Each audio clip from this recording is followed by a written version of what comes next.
Shalom Bapak Ibu sekalian, salam sejahtera dalam kasih Tuhan kita Yesus Kristus untuk kita semuanya. Kita masih dalam suasana kemerdekaan, salam merdeka untuk kita semuanya. Sebagai seorang Kristen, saya dan Bapak Ibu sekalian dan juga kita ini sebagai warga negara yang baik, kita harus ikut menyumbang kemampuan yang baik, hidup yang baik, demi Indonesia yang damai dan sejahtera. Firman Tuhan berkata bahwa kesejahteraan kota atau suatu bangsa itu juga kesejahteraan kita, Bapak Ibu sekalian. Kita merasakan Bapak Ibu sekalian dari tahun ke tahun, periode ke periode begitu ya. Saya katakan ada perubahan yang baik. Memang masih banyak Bapak Ibu sekalian PR untuk bangsa dan negara kita Indonesia. Setiap perubahan itu Bapak Ibu sekalian terjadi karena pasti ada orang atau kelompok yang berusaha untuk mengadakan perubahan itu.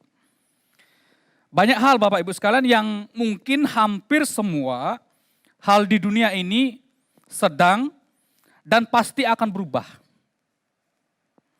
Mulai dari hal-hal kecil Bapak Ibu sekalian. Saya berikan contoh ya. Zaman dulu ada istilah yang populer sekali ya. Semboyannya bunyinya demikian. Banyak anak, banyak rezeki. Ya, banyak anak, banyak rezeki. Orang zaman dulu itu bisa punya anak belasan loh Bapak Ibu. Saya juga sampai heran ya. Bisa belasan loh Bapak Ibu, belasan. Paling tidak di atas 5 lah begitu ya. Saya sendiri 4 bersaudara Bapak Ibu sekalian ya. Jadi di atas saya, bapak saya itu punya anak 4 begitu. Selain karena faktor pola pikir, filosofi, banyak anak, banyak rezeki, faktor lainnya adalah gaya hidup orang-orang zaman dulu Bapak Ibu sekalian ya, biaya hidup dan lain sebagainya itu lebih sederhana dibandingkan orang di zaman ini. Sehingga apa? Kebanyakan pasutri muda saya katakan di zaman ini Bapak Ibu sekalian sudah punya anak 1 aja cukup. Ya paling tidak 2 begitu ya, paling tidak 2 begitu. Mengapa? Kira-kira mengapa Bapak Ibu sekalian? Pola pikir dan gaya hidup yang sudah berubah ya. Kebutuhan dan gaya hidupnya berbeda juga dengan orang-orang zaman dulu. Ada perubahan enggak? Ada Bapak Ibu sekalian, ada. Apakah hal itu adalah perubahan yang baik? Kita tidak bisa menilai Bapak Ibu sekalian. Standar zaman ini tidak bisa kita pakai menilai zaman itu. Beda, karena kehidupannya beda. Bapak Ibu sekalian mau menilai zaman ini dengan standar zaman dulu ya beda. Karena kebutuhannya itu sudah berbeda Bapak Ibu sekalian. Di Jepang Bapak Ibu sekalian ada satu berita yang menarik ya. Bisa ditampilkan. Termasuk juga di beberapa negara maju sebetulnya. Mereka sedang menghadapi yang namanya ancaman krisis populasi penduduk. Dikatakan begini, dengan melihat populasi Jepang yang saat ini ada di kisaran 124 juta, maka pada tahun 2056, nanti 2026 ini diprediksi Bapak Ibu sekalian, atau dalam 33 tahun mendatang penduduk Jepang akan berkurang sekitar 25 juta. Jadi setiap tahun itu penduduknya selalu berkurang. Orang tidak lagi mau punya anak seperti zaman dulu Bapak Ibu sekalian. Ya, bahkan tidak ada yang mau menikah, sibuk karir dan lain sebagainya, tidak mau menikah. Terus menurun. Ancaman enggak? Ancaman bagi mereka Bapak Ibu sekalian. Namun demikian Bapak Ibu sekalian, pertanyaan yang penting bagi kita adalah begini. Apakah semua perubahan akan membawa dampak atau kemajuan yang baik? Nah itu yang perlu kita renungkan. Apakah semua perubahan itu akan membawa dampak yang baik? Tidak semua perubahan itu baik dan benar. Saya setuju Bapak Ibu sekalian. Namun begini, apabila perubahan itu betul-betul dibutuhkan dan kita memang harus berubah. Kita harus berubah, namun kita tetap memilih hidup dalam zona nyaman kita, cara hidup kita yang lama, maka pasti kita akan ketinggalan atau tidak bisa maju. Termasuk dalam hal hidup orang percaya, orang Kristen. Jikalau tidak ada bukti dari sebuah perubahan hidup kita Bapak Ibu sekalian, maka pasti ada konsekuensinya. Baik di kehidupan ini maupun di hari penghakiman nanti. Bapak Ibu sekalian, sekalipun kita sudah menjadi orang Kristen, kita sudah pernah mendengar berita Injil tentang Tuhan Yesus sebagai satu-satunya Tuhan dan Juru Selamat, namun bukan berarti kita sudah bisa hidup sempurna. Dalam arti begini, tidak pernah lagi terbesit pikiran yang jahat, yang kotor. Tidak marah langsung sih, tapi dalam hati masih menyatakan ketidaksukaan dengan orang lain. Masih mengumpat orang lain di dalam hati. Setuju ya Bapak Ibu sekalian ya? Kita belum bisa hidup sempurna di dunia ini. Saya dan Bapak Ibu adalah orang Kristen, betul. Kita ini orang percaya. Sudah ditebus dengan darah Kristus yang mahal, namun kita masih apa? Hidup dalam daging ini loh Bapak Ibu sekalian. Masih ada kemungkinan untuk bisa jatuh. Nah Bapak Ibu sekalian, inilah yang penting untuk kita memahami bahwa kekristenan itu Bapak Ibu sekalian, tidak hanya berhenti sampai kepada pengetahuan akan kasih Allah. Tapi juga harus sampai kepada hati yang digerakkan untuk hidup di dalam kebenaran. Coba kita baca kalimat ini bersama-sama ya. 1, 2, 3. Kekristenan tidak hanya berhenti sampai kepada pengetahuan akan kasih Allah, tapi juga harus sampai kepada hati yang digerakkan untuk hidup di dalam kebenaran. Jadi kekristenan itu memang tidak hanya sampai kepada pengetahuan. Saya tahu tentang Allah, saya tahu tentang Yesus, saya tahu tentang kekristenan, iman-iman kekristenan. Coba tanya saya, semua saya tahu begitu. Tapi juga harus sampai apa? Ke hati kita yang digerakkan untuk hidup di dalam kebenaran. Alkitab itu mengatakan bahwa karya itu Bapak Ibu sekalian, karya keselamatan itu tidak hanya menyelamatkan kita. Betul menyelamatkan kita, tapi tidak hanya menyelamatkan kita. Injil bukan sekadar berita keselamatan, tapi juga Injil berkuasa untuk mengubahkan hidup kita.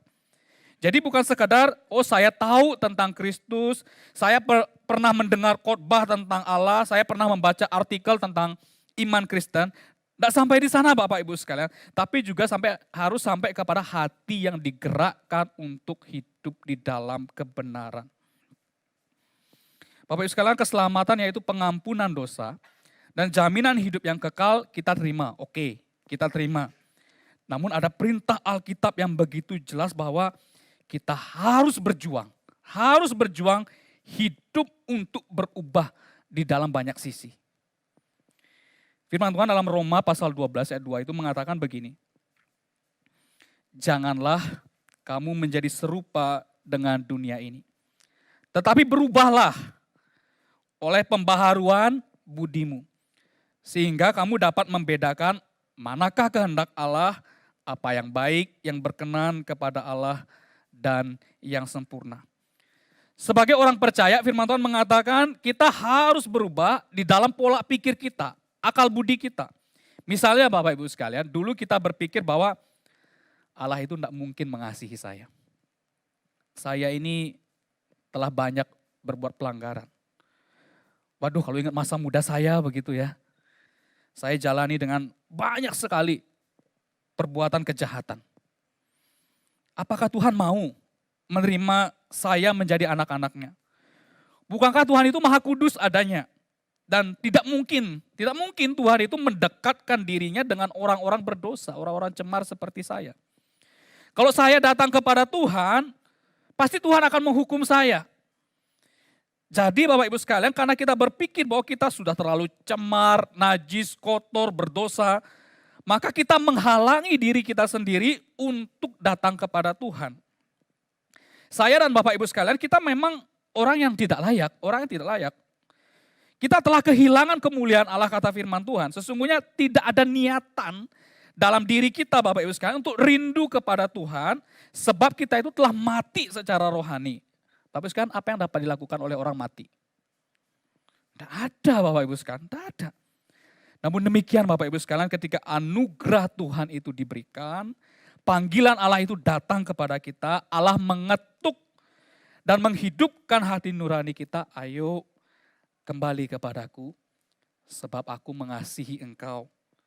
Tidak ada satu dosa besar apapun di mana kasihku tidak sanggup untuk mengampuninya. Kembalilah kepadaku. Nah Bapak Ibu sekalian, jikalau kita mendengar panggilan Allah yang demikian, mari melihat Allah itu sebagai Bapa kita yang dengan begitu rindu sekali menantikan kepulangan anaknya. Jangan ragu-ragu Bapak Ibu sekalian. Datanglah kepada Tuhan yang dengan penuh kemurahan dan belas kasihan. Di sisi lain Bapak Ibu sekalian, mungkin ada orang yang berpikir demikian. Allah itu kan maha kasih adanya. Dikatakan kasihnya itu kekal. Allah mengasihi saya dengan cinta kasih yang kekal. Kalau saya salah, Tuhan pasti akan ampuni saya. Jadi saya bebas melakukan dosa. Toh masih ada pengampunan dosa dari Tuhan. Senin, Selasa sampai hari Sabtu bebas melakukan pelanggaran. Toh hari ini hari Minggu. Waktunya kita ibadah. Ada doa pengakuan dosa. Nah kan kita tinggal minta pengampunan kepada Tuhan. Beres Kak Yudi. Gitu aja kok. Repot Kak Yudi, beres ya. Bapak Ibu sekalian, ini pikiran yang sesat. Pertama, justru kalau kita punya cara pikir yang demikian, justru artinya kita belum sungguh-sungguh mengenal Allah. Kita belum sungguh-sungguh bertobat. Kita belum sungguh-sungguh percaya di dalam hati kita. Kedua Bapak Ibu sekalian, kita harus ingat bahwa iman tanpa perbuatan pada hakikatnya adalah iman yang mati, tidak menyelamatkan. Bapak Ibu jangan mencobai Tuhan. Sebaliknya kita harus sungguh-sungguh percaya, bertobat, dan berjuang untuk menghidupi kebenaran, kekudusan yang sudah Tuhan Yesus kerjakan bagi kita. Dulu kita berpikir, hidup ini kan hanya satu kali saja. Betul, hidup hanya satu kali saja. Maka apa yang dilakukan, lakukan saja. Hantam saja, begitu ya. Hati-hati loh Bapak Ibu sekalian. Firman Tuhan itu tegas sekali berbicara bahwa pada akhir zaman, Allah akan membawa setiap orang kepada pengadilan Allah untuk mempertanggungjawabkan setiap perbuatannya. Pengkhotbah 12 ayat 13 sampai 14 itu berkata demikian. Akhir kata dari segala yang didengar ialah takutlah akan Allah. Dan berpeganglah pada perintah-perintahnya karena ini adalah kewajiban setiap orang.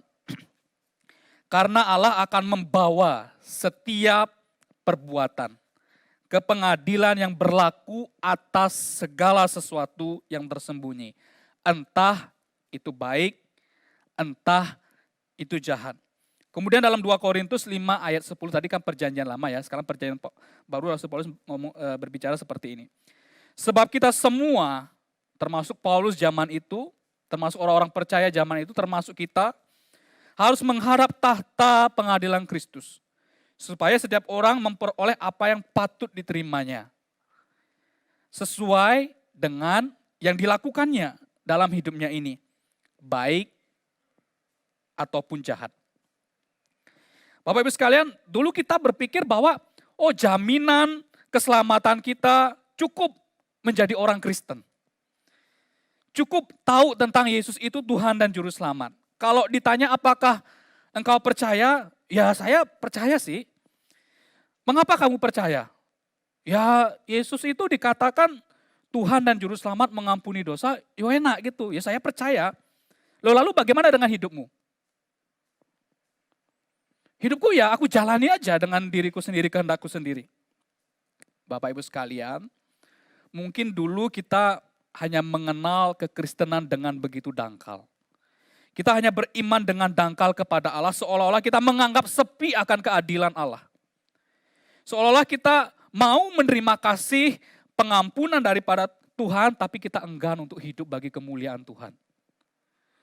Justru Bapak Ibu sekalian, ketika kita telah benar-benar menerima anugerah dari Allah, maka seharusnya kita punya kehidupan yang lurus dengan anugerah itu.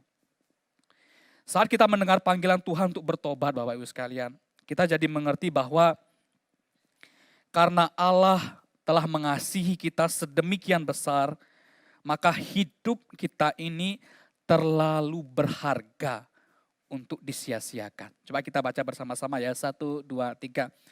Karena Allah telah mengasihi kita sedemikian besar, maka hidup kita ini terlalu berharga untuk disia-siakan. Karena Allah telah mengasihi kita sedemikian besar, maka hidup ini terlalu berharga untuk disia-siakan. Justru kita akan melihat kehidupan ini sebagai anugerah dari Tuhan, sebagai kesempatan yang tidak boleh kita jalani dengan sembarangan. Dan masih banyak hal lagi Bapak Ibu sekalian, di mana Tuhan menginginkan kita untuk berubah. Di dalam hati kita, perkataan kita, tindakan kita, mulai sekarang semuanya harus diselaraskan dengan apa yang Tuhan kehendaki. Bapak Ibu sekalian, inilah sebabnya kita harus mengerti bahwa betul, Allah di dalam Kristus itu telah menguduskan kita, melayakkan kita, membenarkan kita satu kali untuk selama-lamanya. Namun kehidupan keseharian kita Bapak Ibu sekalian sebagai seorang Kristen harus menghidupi kebenaran Injil dalam hidup yang baru. Setiap hari Bapak Ibu sekalian senantiasa mau berproses di dalam keserupaan dengan Kristus. Setiap hari mau menyangkal diri. Hidupku bukannya aku lagi, melainkan Kristus yang hidup di dalam aku. Setiap hari mau memikul salib. Jikalau pilihannya seperti ini, saya akan rugi, tapi tetap iman di dalam Kristus, maka saya pilih itu. Daripada untung, tapi tidak diperkenan oleh Tuhan. Jikalau pilihannya saya akan menderita karena memilih Yesus, daripada kemewahan dunia ini yang sementara, maka saya akan pilih itu. Namun setiap hari saya mau mengikut Yesus Kristus Tuhan dan Juru Selamat. Nah Bapak Ibu sekalian, yang namanya pertobatan atau perubahan hidup harus kita jalani setiap hari sampai akhir kehidupan kita. Mari coba kita membaca firman Tuhan yang tadi sudah dibacakan dalam Efesus pasal 4 ayat 22 sampai dengan 24 mengatakan demikian. Kita akan membacanya bersama-sama 1, 2, 3. Yaitu bahwa kamu berhubung dengan kehidupan kamu yang dahulu harus menanggalkan manusia lama yang menemui kebinasaannya oleh nafsunya yang menyesatkan. Supaya kamu dibaharui di dalam roh dan pikiranmu dan mengenakan manusia baru yang telah diciptakan menurut kehendak Allah di dalam kebenaran dan kekudusan yang sesungguhnya. Bapak Ibu sekalian, apa arti kata bertobat? Pertobatan. Pada waktu menjelang akhir pelayanan dari Tuhan Yesus, sebelum Tuhan Yesus akan ditangkap dan dijatuhi hukuman mati di atas kayu salib, maka ada Yudas Iskariot yang mengkhianatinya. Yudas berpikir bahwa Yesus ini kan orang luar biasa ya, banyak mengadakan mujizat, kan melihat dengan mata kepalanya sendiri. Pastinya kalau Tuhan Yesus ditangkap, perkara kecil ya bagi Tuhan Yesus untuk meloloskan diri. Mungkin itu yang ada dalam pikiran Yudas Iskariot. Selain itu Bapak Ibu sekalian dikatakan bahwa Yudas ini memang murid yang hatinya cinta akan uang. Cinta akan uang. Saya bacakan Yohanes pasal 12 ayat 6 itu dikatakan begini. Hal ini dikatakannya bukan karena ia memperhatikan nasib orang-orang miskin, melainkan karena ia adalah seorang pencuri. Ia sering, sudah terbiasa Bapak Ibu sekalian, mengambil uang yang disimpan dalam kas yang dipegangnya. Selama pelayanannya sebagai bendahara, ya jadi dalam tim pelayanan Tuhan Yesus itu ternyata Yudas ini sebagai bendaharanya begitu. Terbiasa mencuri uang yang ia bawa. Singkat cerita Bapak Ibu sekalian, Yudas Iskariot kemudian menjual gurunya Tuhan Yesus dengan 30 keping uang perak. Yudas menjual gurunya yang selama 3,5 tahun hidup bersama, melayani bersama, suka duka bersama. Tidak ada satu pun hal buruk yang pernah dilakukan oleh gurunya, oleh Yesus kepada diri Yudas. Sedangkan di sisi lain ada Simon Petrus. Kejadiannya sebenarnya hampir bersamaan Bapak Ibu sekalian. Pada waktu perjamuan Tuhan, malam sebelum Tuhan Yesus ditangkap, Tuhan Yesus itu berkata kepada semua murid, malam ini juga kawanan domba, artinya kalian semua akan tercerai-berai. Artinya mereka semua akan lari kocar-kacir meninggalkan sang gembala. Akan tetapi sesudah aku bangkit, aku akan mendahului kamu ke Galilea. Namun Petrus itu berkata kepada Tuhan Yesus, Petrus menjawab, biarpun mereka semua tergoncang imannya karena engkau, aku sekali-kali tidak. Mungkin Tuhan Yesus kalau menjawab gitu ya dalam hati, ini bahasa saya, gombal Petrus, gombal.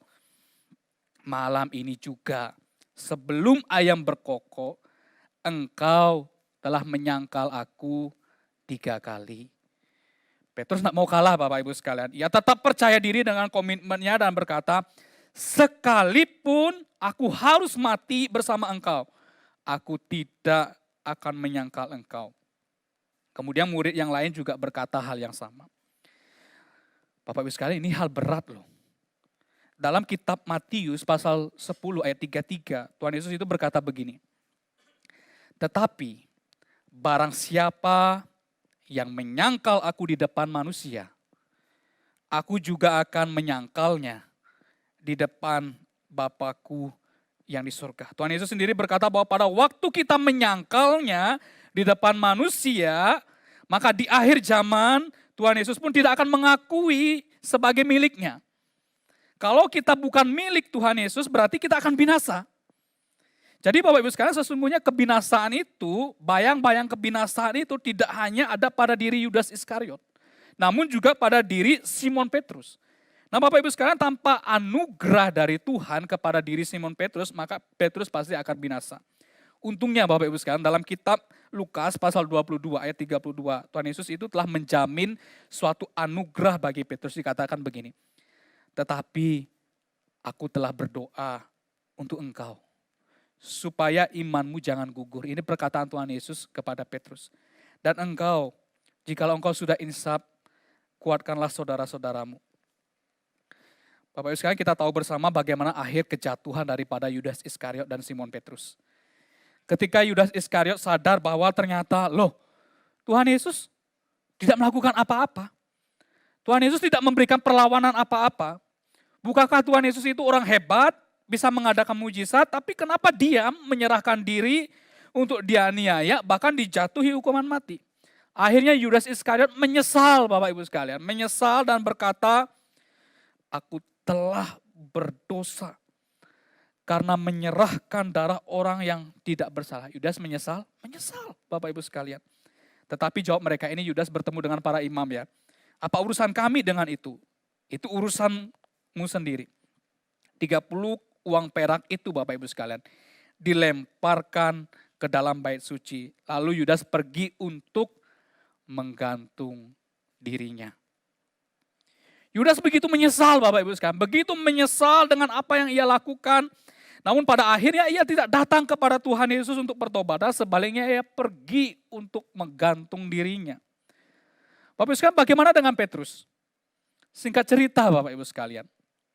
Pada waktu Petrus duduk di luar halaman, datanglah seorang perempuan. Mengatakan begini, engkau juga bersama dengan Yesus orang Galilea itu kan? Ketoknya kamu ini, benar kamu ini. Petrus menyangkal di depan semua orang dan berkata, ini bahasa saya Bapak Ibu sekalian, enggak lah, aku enggak kenal wong iku. Sopo wong itu? Enggak kenal aku. Enggak kenal aku. Saat ia pergi ke pintu gerbang, seorang hamba perempuan lainnya melihat dia. Orang ini, iya ketoknya kamu memang selalu bersama-sama dengan Yesus orang Nazaret itu kan? Iya, kamu benar ini. Kemudian Petrus menyangkal dengan bersumpah sekarang. Aku tidak kenal dia. Sopo wong itu? Enggak kenal aku, enggak kenal loh. Salah kamu, salah orang. Tidak lama kemudian, orang-orang yang ada di situ datang kepada Petrus. Engkau pasti salah seorang dari pengikutnya. Ketok loh dari logatmu, cara kamu ngomong itu mirip-mirip muridnya dia ini. Iya kamu mesti ini, kamu orangnya. Alkitab mencatat Bapak Ibu sekalian, lalu Petrus mulai mengutuki dirinya sekarang dan bersumpah, "Ndak kenal aku, kamu salah orang, ndak kenal aku, sopo wong iku." Seketika itu juga ayam berkokok. Setelah ayam berkokok, barulah Petrus teringat dengan perkataan dari gurunya. Engkau akan menyangkal aku 3 kali. Petrus pergi keluar Bapak Ibu sekalian dan menangis dengan sedihnya. Menangis dengan sedihnya. Mungkin saat itu Petrus berkata dalam hatinya, Tuhan, aku telah berbuat dosa terhadap Engkau. Aku sungguh orang berdosa Tuhan, aku telah menyangkali Engkau. Aku orang berdosa, ampunilah aku Tuhan.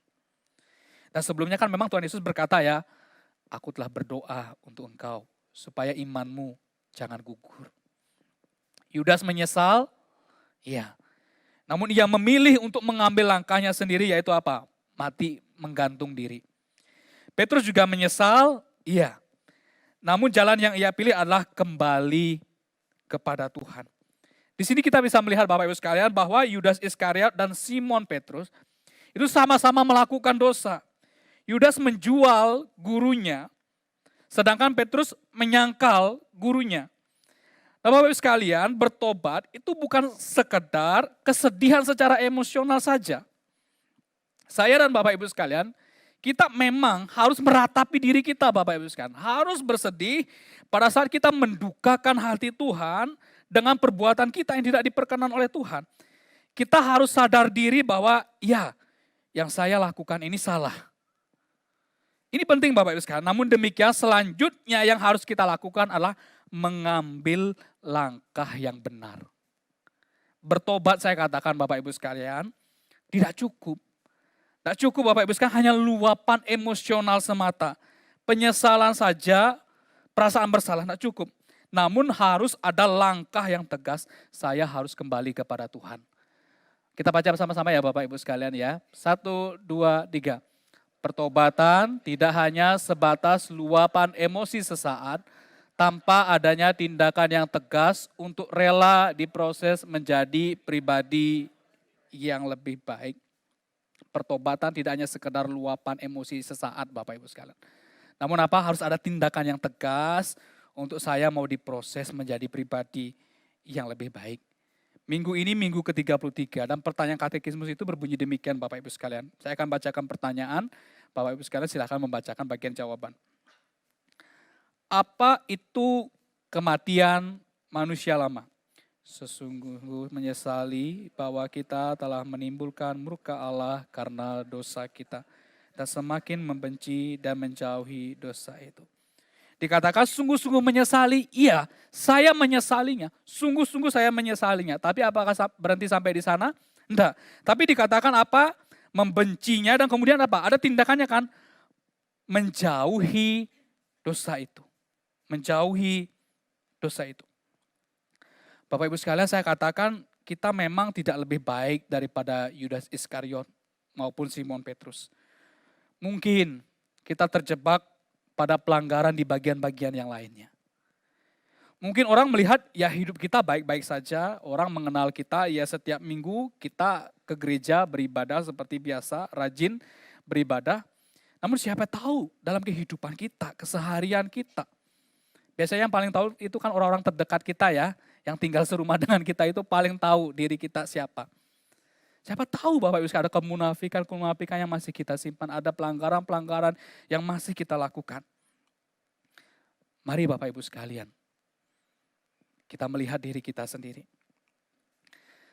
Saya ingin bersaksi Bapak Ibu sekalian tentang kehidupan saya. Zaman saya sekolah minggu Bapak Ibu sekalian, mungkin SD sampai kelas 6 begitu ya. Itu zaman yang bagi saya zaman yang hilang ya dalam hidup saya.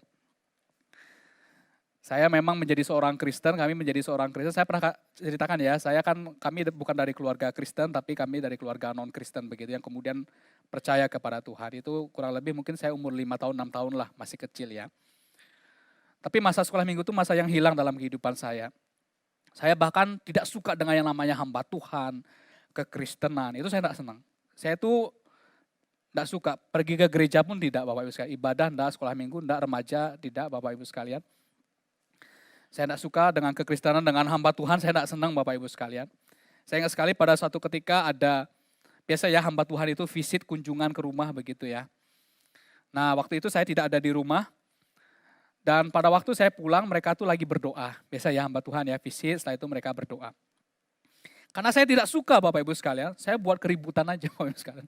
Jadi apa yang bisa dibunyikan saya bunyikan, kursi lah saya geser, piring dan lain sebagainya saya geser. Mereka masih berdoa. masih berdoa. Ada papa saya, ada hamba Tuhan, masih berdoa. Nah selesai mereka berdoa, ya papa saya tegur saya begitu ya. Tidak boleh kamu begitu. Orang lagi berdoa, jangan kamu buat keributan. Ini lagi berdoa loh. Saya acuh aja Bapak Ibu sekalian. Saya tidak suka dengan kekristenan, dengan hamba Tuhan dan lain sebagainya, saya tidak suka. Nah kenapa Bapak Ibu sekalian pada suatu ketika, itu dari kelas 6 SD mau masuk ke SMP, Tuhan itu mengubahkan hidup saya. Saya mulai pergi ke gereja. Dulu pergi ke gereja itu kalau hari Natal saja Bapak Ibu sekalian ya. Kristal ya, Kristen Natal ya. Saya kalau Natal itu pun karena diajak, dipaksa orang tua begitu ya. Nah dari kelas 6 mau masuk ke SMP, Tuhan mengubahkan hidup saya. Saya mulai pergi ke gereja. Jadi dari kelas 1 SMP itu saya mulai baca Alkitab. Ya, baca Alkitab setiap hari. Jadi dari Kejadian sampai Wahyu itu dulu dari kelas 1 SMP itu sudah selesai. Dan terus membaca, terus membaca. Ketika saya pergi ke sekolah minggu, karena di pos waktu itu tidak ada remaja, ya digabung begitu. Guru-guru sekolah minggu hamba Tuhan itu heran. Saya bilang saya juga heran dengan hidup saya kenapa bisa berubah begitu ya. Saya pun juga heran. Mereka tuh bilang begini kepada saya tuh heran Yud sama kamu. Dulu tuh kamu orangnya cuek, acuh tak acuh, kalau ke gereja itu cuman hari Natal, acara-acara tertentu. Tapi kamu sekarang berubah luar biasa. Kamu datang ke gereja, kalau di tempat kami juga ada ya sekolah minggu tuh nyanyi ke depan. Sekarang juga mau disuruh kalau ada nyanyi ke depan begitu ya. Sekarang juga kamu kalau diajak ngomong mau nyaut dan lain sebagainya. Saya juga heran kenapa ya Tuhan mengubahkan hidup saya begitu ya. Terus mereka tuh cerita kepada saya, iya Yud, kamu tuh berubah dan kami tahu, kami tuh setia mendoakan kamu. Wah jadi orang-orang itu mendoakan saya Bapak Ibu sekalian ya. Saya terhilang begitu ya, guru-guru sekolah minggu, hamba Tuhan. Mereka ada kelas persiapan di sana dan mereka mendoakan. Oh iya ternyata mereka mendoakan. Jadi jangan anggap enteng ya Bapak Ibu sekalian ya kuasa doa ya. Mungkin kita berpikir ada saudara kita, keluarga kita. Wah ini Kak Edi, watos orangnya Kak Edi. Nggak mungkin percaya Tuhan, nggak mungkin ke gereja.